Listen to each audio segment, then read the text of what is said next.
I was running out of time to catch the freighter to Bliss and follow up on Petra's lead. But I wasn't going to the outskirts. I wasn't going to take down ONI. I was going to sit here, in between the floor joists of my old bedroom, and let all those loose bits of silica glass poke through my clothes and scratch up my skin. At this point, I didn't care. The room I used to sleep in didn't even have a floor anymore. The night was pouring in over my shoulders, and no matter how hard I tried to disappear into my hoodie, the temperature just kept dropping. I never should have come here. They'd evacuated my neighbors, taken all my things, my stash of money, torn everything down to the bone. And they hadn't even left me a hint that I'd ever existed in the first place. ONI could erase anything they wanted to. Hunt the truth. I just sat there. It was quiet. When I got a call. Hello, who is this? Ben, you need to get out of there now. They found you. Wait, Pharaoh? Wait, no, how Ben, did you... listen to me. I told you I'd protect you. Now go before it's too late. Protect me? I don't even know who you are. How can I even trust which you know, I'm not going anywhere. Damn it, Ben. Have a pity party later. You need to get out of there now. It was already too late. Okay, Ben, listen to me. Ben. Oh, damn it. I could hear them out there through the giant hole where my windows used to be. What the hell? Oh no. I needed to hide. Stay quiet.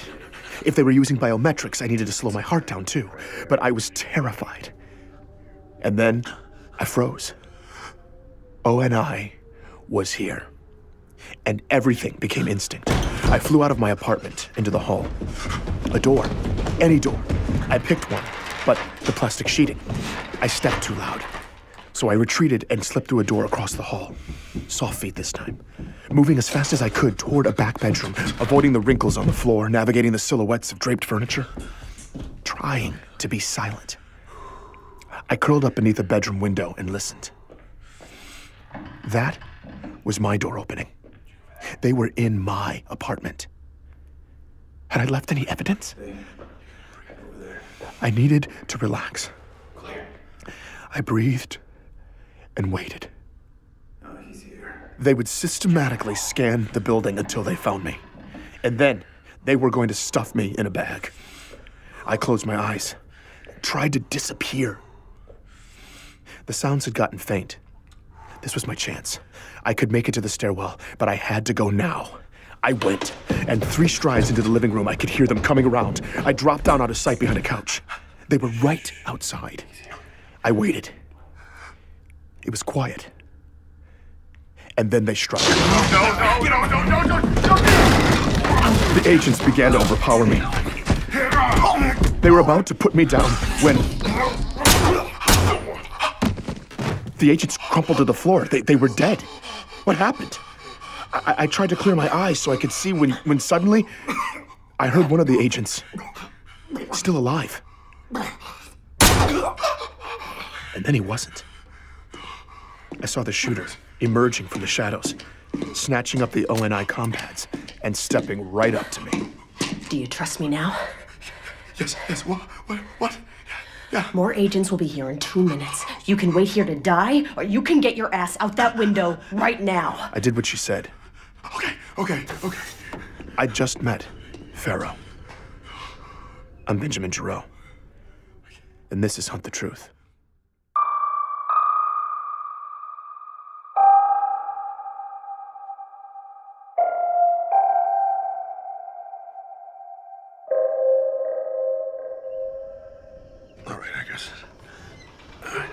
Pharaoh led the way along the ledge to the fire escape.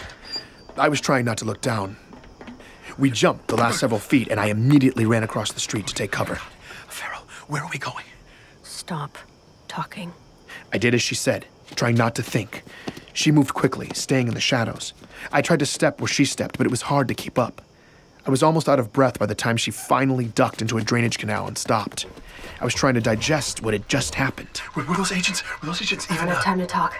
I only came here to make sure you stay a free man, so I need you to listen carefully.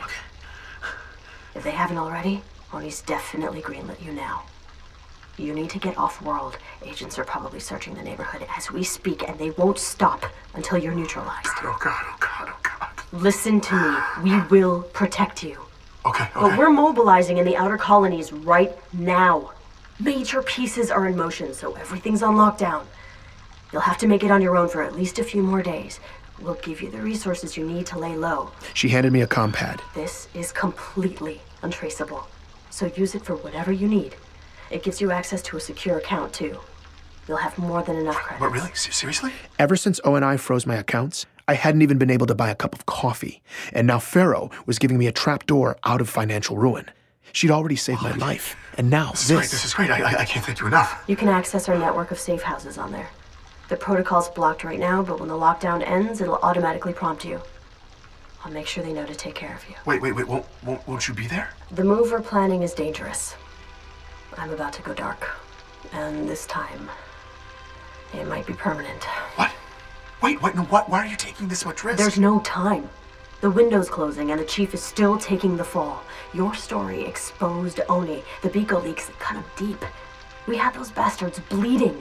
But when the senators didn't bite on our hack, Oni had a chance to recover, so we are going all in while they're still vulnerable. That's why we're on lockdown. The mission's desperate at best, but there's no silver bullet But here. no, there has to be. It's okay, Ben. I'm not afraid to die. What we're doing is so much bigger than me. And I know there will always be people to continue the fight. People like you. O&I was coming after me with everything they had. Pharaoh had saved my life, and now she was prepared to lay down her own. I couldn't lay low. I knew what I had to do. Wait. I may have a silver bullet. I convinced Pharaoh to hold off on her plan for a few more days while I followed up on Petra's lead. I knew whatever I did, with whatever I found there, would have to be big. But if it took making a major impact to keep another one of my friends from dying in the fray. I thanked Pharaoh again. Thank you. Told her I'd see her soon, and we parted ways. I stayed in the shadows and moved quickly across town to the freighter, headed for Bliss. Only stopping once at an old military surplus along the way. I stocked up there, then caught my ride out to deep space. When I arrived, I headed straight for the Office of Mineral Rights. On the ride up, the freighter captain had seemed far more interested in bribery than my aspiring prospector backstory. I was hoping the claims coordinator would be equally pragmatic. Mr. Jarrett, an entrepreneur diversifying into silicates does not usually hop on a deep space freighter to walk the glass troughs.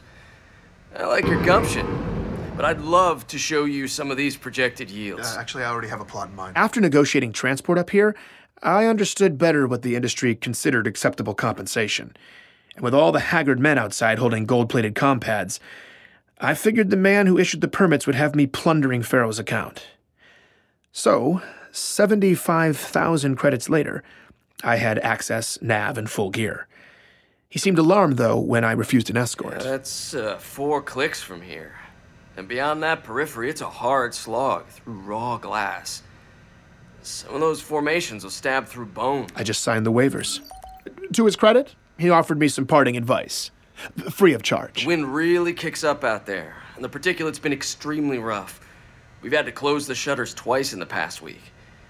So, if you hear that alarm, you get to cover, okay? Otherwise, it'll tear your skin off. Thanks. Appreciate it. On the outskirts of the settlement, the horizon seemed to be all quarries. When I reached the periphery, though, open pit operations stopped abruptly, and I saw the real glassed planet. A daunting, chaotic sea of shapes and textures. Black, brittle swelling and troughing without end, scattered with the skeletons of melted buildings.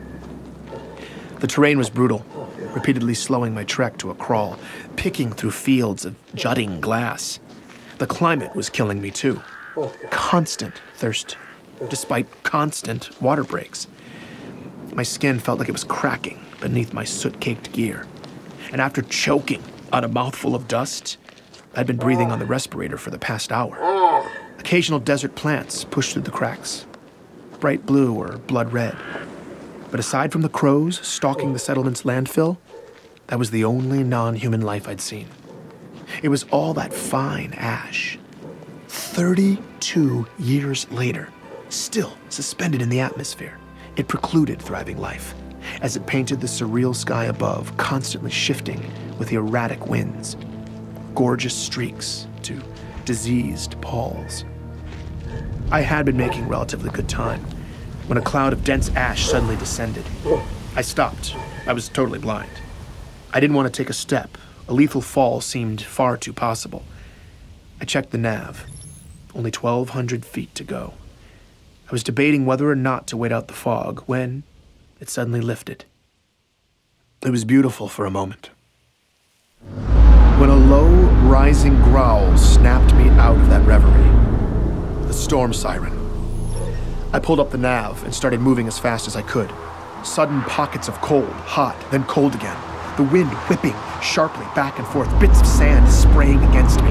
But I didn't see anything. Behind me, everything was calm. In front, the sky above the mountains were perfectly clear. Where was the storm? I looked down at the nav. Oh, only a few hundred feet to go.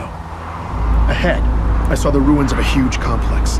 I'd be there in no time. But then I realized it. Those weren't mountains. A black wall was coming from the horizon, and it was coming right at me. I flat out sprinted. The storm was closing in. It was the color of night and impossibly tall. I got to the ping on the map. The structure had been leveled. There was nowhere to go, and the sand was flying faster, stinging my cheeks. I looked around desperately, trying to shield my face. There was a massive collapsed section up ahead. I scurried over, bits of glass starting to spray against the debris, like tinkling wind chimes. The glass was stinging through my clothes. I half climbed, half slid down the waves that oozed and sloped to the pit, slicing my leg on the way down. The sound was deafening. I had to get in now. I started tugging at a split in the collapsed floor. The storm blasted harder, my skin on fire. I made one last push. The glazing shattered, and I slid in as the wall of glass exploded overhead, and I plunged into the darkness. I laid there for a bit before pulling off the respirator. My skin was stinging all over. I checked my outer thigh. Damn it. It was bleeding and it hurt like hell, but it wasn't too deep. I pulled out my medical kit, wrapped it, and started looking around. Okay, the roof's collapsed there. There's all sort of debris on the ground. Whoever abandoned this place must have had advanced warning and left in a hurry. I shined my light along a back wall. Okay, Office of Naval Intelligence, Subspace Communications. It was an old ONI subspace relay facility. One of the hundreds scattered in deep space to cut back on comm delays between Earth and the outskirts. ONI wouldn't have left anything useful in a place like this. Okay, Petro, what am I looking for? I followed every warning sign I could find, looking for anything restricted access. A few flights down and dozens of turns in, I was standing on what appeared to be the lowest level. And based on the long echoes into the darkness, the room was huge. I moved through dozens of rows of tall shelves draped with drop cloths. Whatever had happened on Bliss hadn't made a dent down here, apparently. What am I looking for? I peered behind one of the cloths. Guns, explosives, ammunitions, all kinds of aftermarket mods. None of this was UNSC sanctioned. Seriously, guns? Had I come all this way for neatly organized contraband? You gotta be kidding. But that's when I saw it. Out of the corner of my eye. Coming from the shadows at the back of the room through a glass door. No way. A tiny blinking light. No way, it can't be active. An active relay? The relay? In an ONI facility? There could be anything on it. There could be everything on it if someone screwed up.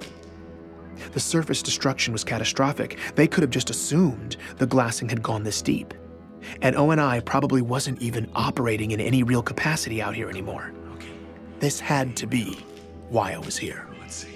I immediately hooked up my comm pad, and I couldn't believe it. Oh, did I?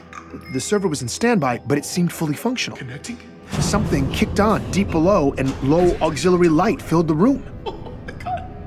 I started entering queries. Biko. It was current. I remembered the name of the raw file for the Biko video that Pharaoh leaked. That video popped up, and so did the second video, the one Pharaoh hadn't seen.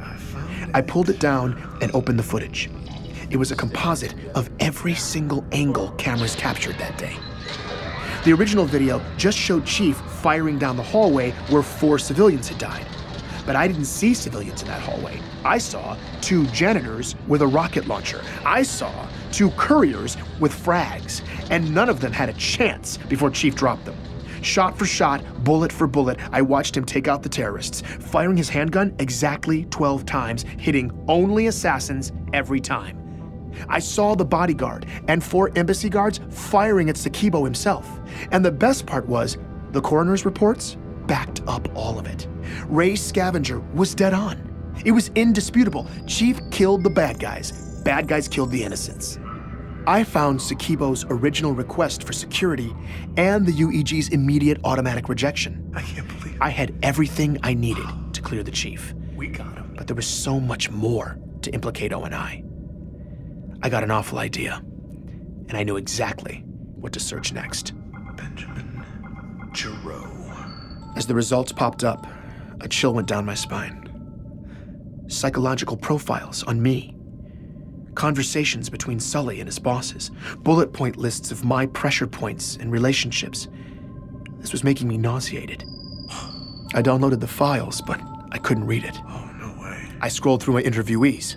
Gabriela Dvorak's real military jacket, 2524, she was on Dwarka. She'd never set foot on the planet where she supposedly liberated a young John. The war camp survivor Thomas Wu, the man who also lied about there being camps on John's planet, ONI chose the carrot over the stick with him. They promised to fund more memorials and awareness campaigns for survivors of the insurrectionist camps that Thomas and countless others endured. I found the actors, too. Walker, I see you, bastard. Paul Gustafson, a.k.a. Jacob Walker, was in there. His acting resume, personality notes, agreements to surrender existing work and retire. And then I found Dion, or Simon Kensington. There was even video of him rehearsing, tweaking his Dion delivery, responding to whatever prompts his ONI handler was giving. As I listened to him discuss my emotional vulnerabilities, my nausea turned to rage. Oh, bastards. But when it came to the story I'd never wanted to hear, Anthony's story of the Spartan program, I realized I was still scared to see hard evidence to prove the rumors. But I went for it. I quickly found myself looking at highly classified assignments pushed to ONI scouts in 2516. Queries and requisitions from planet after planet, weighted toward the outer colonies. And then the qualifications for the Spartan 2 program. A list of physical and mental criteria, genetic compatibility with a slate of augmentation procedures, and optimal age, 6 years or younger. I did one last search. John 117. There he was, on a list in 2517. I began to follow his name on a trail of documents that continued past the day his parents thought they'd buried him. The progress reports, written by scientists, language you'd use to describe an expensive technological prototype. But they were talking about a child. They had done that to a hero. To my hero. And countless other children. I was just digging in when, what the hell was that? Corrupted files started hitting my ComPad. I immediately disconnected from the server and checked the files. They were fine. Oh, thank God. Then, it just shut down. Wait, no. Oh, no. I was terrified. Had I gone over Petra's 72-hour window? Had ONI just caught me looking? I checked the time. Okay. I was fine. Okay, I'm fine. But then, It's okay. what was that? I looked at the server one more time. That little standby light? It was glowing brighter, pulsing at me. I was starting to lose it, but it didn't matter. I had what I needed, and the storm was over. I emerged from the bunker. It was time to leave this sad, ashy nightmare behind. As I trekked back across the wasteland, I stepped with more confidence. I knew this terrain now, and I had ONI right where I wanted them. Please, join me for the next episode of Hunt the Truth.